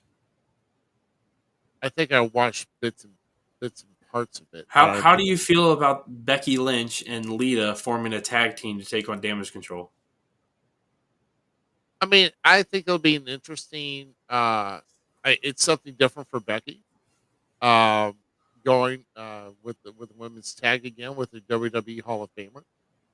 Um, and against I think that could be a really good match. Um, I mean, if they win, they're not going to win. They're not going to hold the titles for long. Damage Control will find a way to get them back. Oh, you think it'd be Eventually. Damage Control or somebody else? Because I've seen some prediction shows like for the WrestleMania and stuff, and like what people are thinking is going to happen, or the people that think they're in the know. Uh, Uh, so dirt sheets, huh? Dirt sheets. Dirt sheets. yeah, yeah. Uh, So well, what do you do? I mean, they're going to predict, well, I mean, I kind of like the match they're predicting. It's Lita and the Man Becky Lynch versus Ronda Rousey and Shayna Baszler. oh yeah, there you go. I I'm mean, actually I'm actually kind of for that. Like that seems really fun to me. and Ronda and like I said, Ronda and Sheena stay together. Let Sheena have the mic because she talks more badass than Ronda does right now. I love Shayna Baszler. Like Yeah, so I've always been underrated. I've always been a fan of Sheena's work. Yeah, so underrated. So I'm all for it. Yeah, Seeing her in the ring with Lita is gonna be dope. Like that because they're kind of the same ish, except for like Shayna's like the ground versus Lita being the high flyer because she was more lucha libre style. So, but they're similar on how they approach a match, and it's really cool to watch. no, yeah. I mean, I think that tag is going to be really good. Um, like I said, I mean, there's so much. You would want to see. You would hope to see like a new champion crown. I mean, there's so many. There's somebody out there. Like I would like to see Rhea take the SmackDown Women's title. Yeah, Um, yeah. Of course, that's what I want. I can see Asuka taking the title. Like I said, now, what is the story now? I mean, like I said, do you see the Usos hanging on to those tag straps going into WrestleMania? Yeah, yeah. I mean the dirt sheets once again said something about the Usos versus Sammy and Kevin, which I do not like. Like I despise that idea, but if that's what it's going to be, that's what it's going to be. Yeah, I understand. It's going to be a great match. Don't get me wrong. I don't know. I'm one of the people that really don't want to see Kevin and Sammy working together anymore. Like I really am. Like I love watching them guys work, and I've always loved watching those guys work.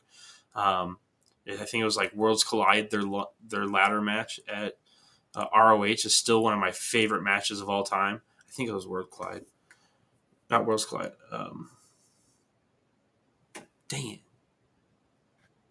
I don't know. It would come to you. Sure.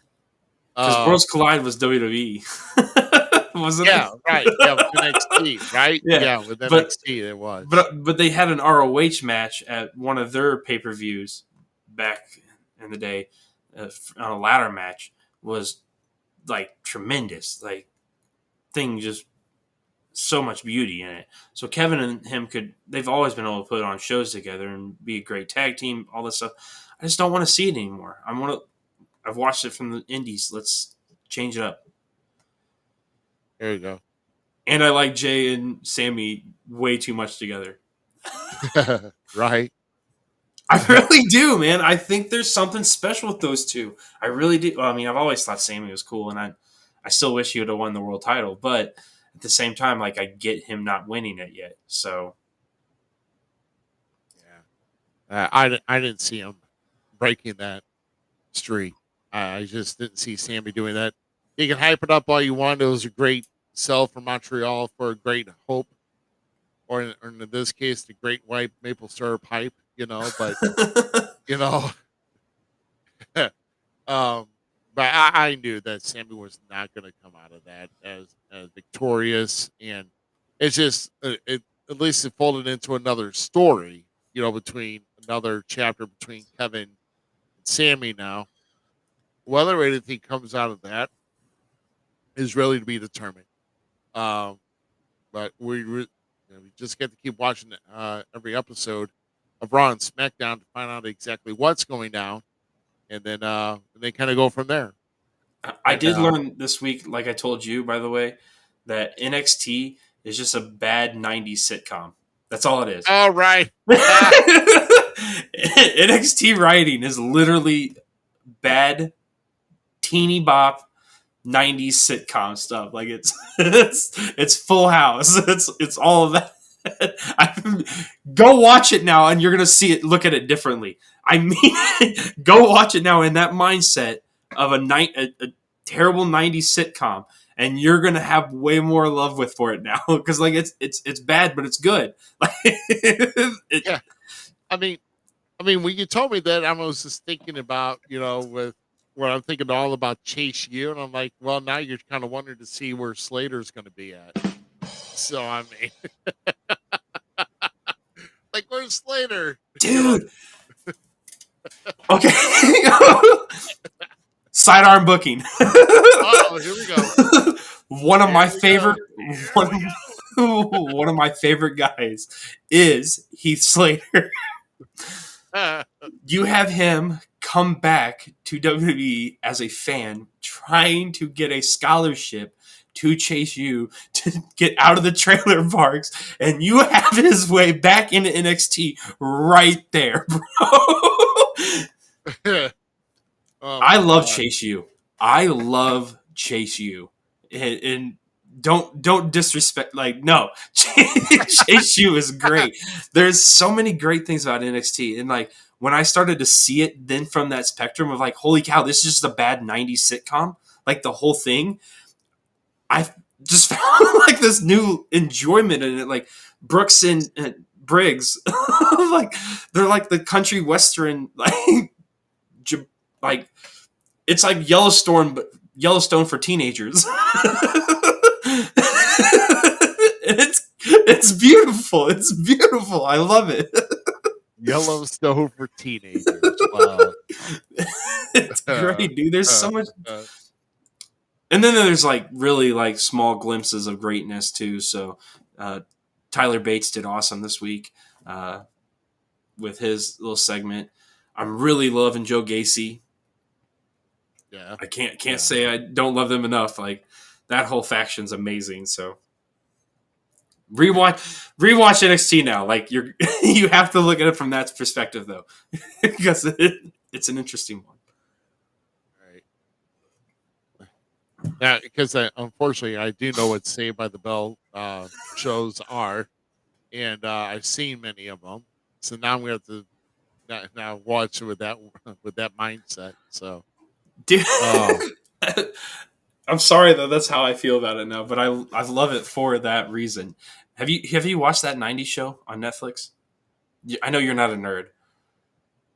Were you a fan of that 70s show? 90s show? Were you a fan of that 70s show? Oh, that 70s show. I was like, oh. No, okay, no. Were you a fan of the show? The 70s show I've watched. And they tried putting on that 80s show. That didn't even make it through a full season. They canceled that after 8 episodes. They're like, there is a that's 90s show now. It's the original. It has Red Foreman. It has the mom on Netflix, dude. It is so good. I love it. Eric makes a perfect dad. Oh wow! So that 90s show is on Netflix. Yeah.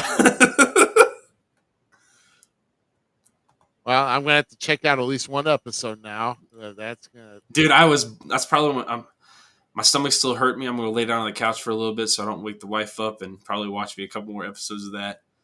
Yeah. Right. Oh shoot! But yeah, I mean, you make a point here. We could be going here all night, and we've had some interaction here tonight. We've just been having a very very eventful weekend ourselves, and hopefully we'll get some. We'll definitely get some more interactions with our upcoming guest here, and we'll kind of see where we want to go with. I hope next week guest is the one you and I are talking about. It could be. It could be. I've been chatting with this person too lightly today to kind of see. So. Oh, I hope so. I hope so too. Yeah. So, I won't send another message till tomorrow because who knows. People usually go to bed around this time. Some people, but I was gonna say I'm usually up for another 3 hours. Yeah. I got down to bed late last night, and I still got up at 8. Yeah, 9 o'clock. I was still up and at 'em today, so it doesn't change. Oh my gosh, I don't know. I wish I could sleep in any more these days, but I've got too much going on. But that's all right. And one of them is trying to keep this brand going and pushing it out there. So we definitely want to push it out there. We want to let people know that hey, we're getting the guests on here with the best collaboration in the chat and kind of their takes on different subjects. So that's what we have to look into. So I think we're just gonna kind of wrap things up here for the evening. Myself. So we thank again for Matt Classic Creed coming on, giving us the insight for the AIWF. And once again, go back and kind of backtrack to what, if you're looking into being affiliated with the AIWF, whether if you're a promoter or if you're just a talent looking to get into, around to associate with talent nationwide. I mean, that's Matt_Classic at yahoo.com. That's where you want to send your inquiries to. But no, we thank Matt for coming on, and I'm sure we're going to have a lot more of the AIWF roster wanting to come on to tell on their stories. We still got one we haven't been able to schedule yet. Actually, technically 2, but so we've got guests lined up, and we're just going to be ablaze, just doing show after show after show, man. With at least we got a direction, just where we're steering is. It's going to be one thing. So, oh my goodness. So, any party words from you, my friend? No, everybody be safe, enjoy, have a good weekend. So if we see you again, good morning, good night, and good morning, good afternoon, and good night. There it is. There you go. For the Gem City Miles and Miz, I am Rough Cut Rick Ruby. We thank you very much for joining us here tonight for episode number 92 of the Falls Count Everywhere podcast. And stay tuned through our media pages throughout this coming week to see who we have in for episode number 93 next week. We thank you very much for once again for joining us. We'll see you next week. Thanks again for tuning in to tonight's episode of the Falls Count Everywhere podcast. Don't forget our friends at the following: Outside the Ring STL, the Searcher and Hide podcast, and We Talk Wrestling. The Falls Count Everywhere podcast is an LTS Enterprises production.